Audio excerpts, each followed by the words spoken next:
আসসালামু আলাইকুম। সবাইকে ওয়েলকাম জানাই টেকট্রিফের আরেকটা ব্র্যান্ড নিউ ভিডিওতে। আজকে যে ইয়ারবাডসটা নিয়ে কথা বলবো সেটা হচ্ছে সাউন্ডপিটস T3 Pro। একটা বাজেট ইয়ারবাডস, কিন্তু এতে প্যাকড আছে কিছু ফ্ল্যাগশিপ লেভেলের ফিচার। Let's check it out. বক্সের প্যাকেজিং দেখে কেন জানি মনে হলো আমাদের দেশীয় শিল্পীর হাত আছে, ঠিক যেমনটা ইন্টেল AMD প্রসেসরের প্যাকেজিংয়ে থাকে। বরাবরের মতোই ফেক একটা আনবক্সিং দিয়ে শুরু করলাম। বক্সের ভিতর TWS, USB A2 Type-C charging cable, 2 pair of ear tips, stickers যেটা বেসাসও দেয়, অ্যান্ড লাস্ট ইউজার ম্যানুয়াল। ইয়ারবাডসের বিল্ড কোয়ালিটি খুবই সলিড। এর কেসটা মোল্ডেড প্লাস্টিকের তৈরি, সাথে আছে লেদার টেক্সচার্ড গ্লোভস, যেটা শুধু লুকে প্রিমিয়াম না, প্র্যাকটিক্যালেও, কারণ এতে সহজে স্ক্র্যাচ বা ফিঙ্গারপ্রিন্ট পড়ে না। তবে অভিযোগের জায়গা একটাই, ঝড়ের রাতে উড়ে যাওয়া চালছাড়া ঘর আর T3 Pro এর ভেঙে যাওয়া হিঞ্জ দেখতে একই রকম লাগবে। হিঞ্জের কোয়ালিটি খুবই বাজে, মনে হলো এই বুঝি উড়ে গেল। অ্যানাদার কনস, লিড খুলে একটু জোরাজোরি ঝাঁকাঝাঁকি করলে বার্ডসগুলো পড়ে যাবে। সো বুঝতেই পারছেন ম্যাগনেট খুব একটা স্ট্রং না। কেসের সামনে আছে এলইডি ইন্ডিকেটর আর পিছনে USB Type-C চার্জিং পোর্ট।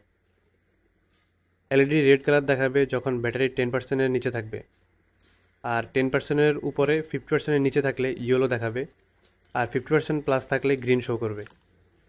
আর এখানে পেয়ারিং বা রিসেট বাটন, 3 সেকেন্ড প্রেস করে ধরে রাখলে পেয়ারিং মোডে যাবে, আর 10 সেকেন্ড ধরে রাখলে রিসেট মোডে যাবে। বার্ডসগুলো ম্যাট ডিজাইনের, আর অ্যাজ ইউজুয়াল সাউন্ডপিটসের সিগনেচার ডিজাইন লোগো।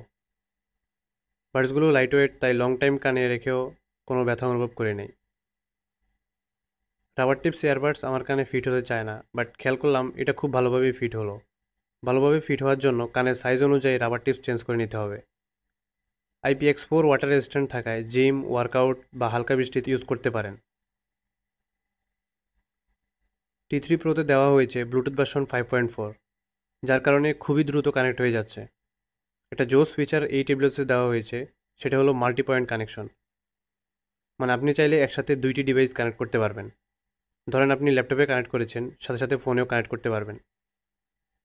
ফোনের অডিও চলে ল্যাপটপেরটা অফ হবে, আবার ল্যাপটপেরটা চালালে ফোনেরটা অফ হবে, কিন্তু দুটোই কানেক্টেড থাকবে। তবে একসাথে দুইটা অডিও চলবে না, যেটার প্রয়োজনও নাই। অডিও কোয়ালিটি, সাউন্ডপিটসের টিউনিং এখানে খুবই নোটিসেবল। বেস ডিপ আর পাঞ্চি, স্পেশালি 50% ভলিউমের উপরে প্লে করলে আপনি এটা ফিল করতে পারবেন। মিডস ক্লিন, ভোকাল ক্লিয়ার আর distortion free, even in complex tracks. তবে আপনাকে একটু আপনার মতো করে অ্যাপ থেকে কাস্টমাইজ করে নিতে হবে।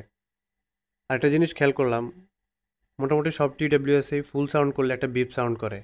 ধরেন আপনি ইউটিউবে ভিডিও দেখতেছেন, এমন সময় ফুল সাউন্ড করে দিছেন। সো ফুল সাউন্ড যখন করবেন তখন এই বিপ সাউন্ডের কারণে ইউটিউবের ভিডিও সাউন্ড একদমই লো হয়ে যাবে। সেম জিনিসটা কলের ক্ষেত্রেও হয়। এই জিনিসটা একটু বিরক্ত লাগে। অ্যাক্টিভ নয়েজ ক্যান্সেলেশন এখানে প্রায় 35 dB পর্যন্ত নয়েজ ব্লক করতে পারে। লো হাম, রোড নয়েজ বা এয়ারপ্লেন কেবিন নয়েজ দারুণভাবে হ্যান্ডেল করে। ANC অন থাকলে কান চাপ দিয়ে ধরে রাখে, এরকম একদমই মনে হবে না। ক্যাফে বা নয়েজি এনভায়রনমেন্টে 80% পর্যন্ত সাউন্ড ক্যান্সেল করতে পারে, which is excellent. Transparency mode অসাধারণ, স্লাইট অ্যাম্প্লিফিকেশন আছে, তাই আশেপাশে কী হচ্ছে সেটা বুঝতে পারবেন। গাড়ির হর্ন বা গাড়ির সাউন্ড শুনতে পারবেন। Overall ANC, audio quality, transparency mode, এগুলোর একটা ব্লাইন্ড টেস্ট দিলে আপনি ইজিলি বলতে পারবেন না যে এটা একটা 1800 টাকা TWS। গেমিং মোডে ল্যাটেন্সি কমে আসে, সো পাবজি বা কল অফ ডিউটিতে কোনো সমস্যা হবে না। এটা কানেক্ট হবে পিটস অডিও অ্যাপে। এখানে ফাইন্ড এয়ারবাডস একটা ফিচার দেখাচ্ছে, লোকেশন অ্যাক্সেস নেয়। ট্রাই করে দেখব আদৌ কাজ করে কিনা। বাডস, কেস দুইটারই ব্যাটারি লেভেল দেখায়। এখানে noise reaction, normal and transparency mode.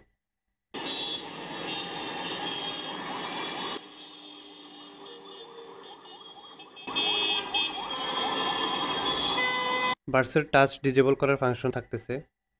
Customised touch কন্ট্রোলে নিজের মতো করে মোড সেভ করতে পারবেন, হুইচ ইজ ভেরি ইউজফুল। কিছু রেডিমেড প্রিসেট আছে, চাইলে ইউজ করতে পারেন, আর না হয় আপনি নিজে মেক করতে পারেন। অ্যাডাপটিভ ইকিউ এর মধ্যে আপনার অডিটরি অ্যাবিলিটি চেক করে আপনার জন্য বেস্ট সাউন্ড বের করে আনতে পারবেন। সেম জিনিসটা আমি সাউন্ড করার অ্যাপেও দেখেছি। কল কোয়ালিটি আমার কাছে ভালো লেগেছে, তবে খুব স্পেশাল কিছু না। এখন আপনারা T3 Pro দিয়ে অডিও শুনতে পাচ্ছেন। একটা আইডিয়া করতে পারবেন এর মাইক্রোফোন কোয়ালিটি কেমন। আমার পাশে একটা টেবিল ফ্যান চালিয়ে রেখেছি, সাথে সিলিং ফ্যান চলতেছে, বাইরে ট্রাফিকের সাউন্ড। আশা করি ধারণা পেয়ে গেছেন যে নয়েজি এনভায়রনমেন্টে কেমন সাউন্ড পাবেন আপনারা। আর এখন আমি ফ্যান অফ করে দিব। তো এখন যে সাউন্ডটা শুনতে পাচ্ছেন এটা নর্মাল এনভায়রনমেন্টের সাউন্ড। তো নর্মাল এনভায়রনমেন্টের সাউন্ড কেমন হয় একটা ধারণা পেয়ে গেছেন আশা করি। বাডসগুলোতে 40 mAh এর ব্যাটারি আর কেসে 450 mAh এর ব্যাটারি দেওয়া হয়েছে। এএনসি অফ করে বাডস থেকে প্রায় 7 থেকে 8 ঘন্টা ব্যাটারি ব্যাকআপ পাবেন, তবে এটা ডিপেন্ড করবে ভলিউম লেভেলের উপরে। আর এএনসি অন করে 4.5 থেকে 5 ঘন্টা ব্যাকআপ পাবেন।